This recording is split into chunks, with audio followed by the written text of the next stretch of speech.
Nah, tentu diharapkan surat edaran ini nanti berfungsi instrumental untuk mengatur penggunaan pengeras suara di musola dan di masjid, ya.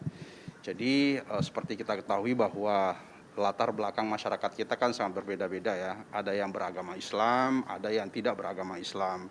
Ada yang membutuhkan suara itu, ada juga yang tidak membutuhkan. Oleh karena itu supaya tidak saling mengganggu, maka diaturlah penggunaan suara atau pengeras suara di masjid dan musola, baik suara luar maupun suara dalam.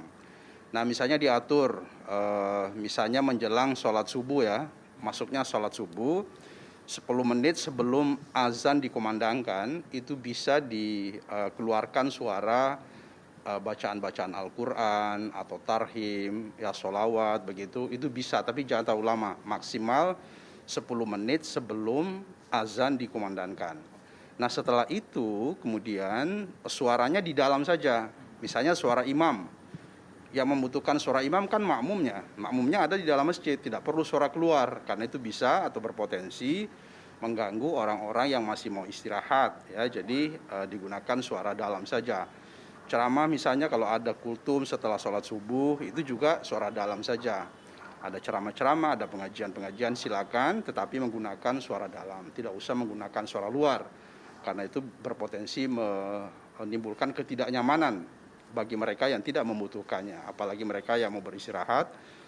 Bagaimana pendapat Ustadz apabila dilarang pakai mikrofon azan karena alasan mengganggu?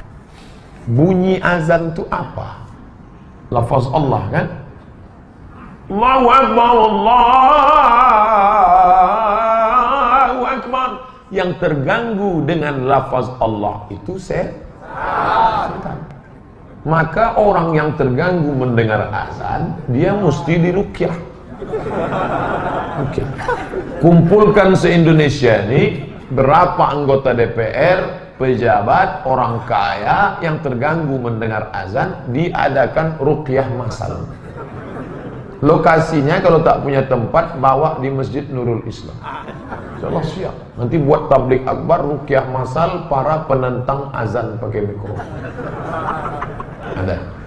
Di daerah Sahil ada masjid tak boleh azan pakai mikrofon.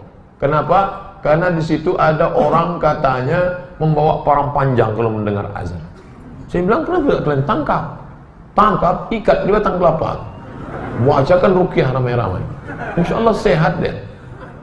Saya tak sanggup, saya kurus. Kalau tegap saya ngikat dia.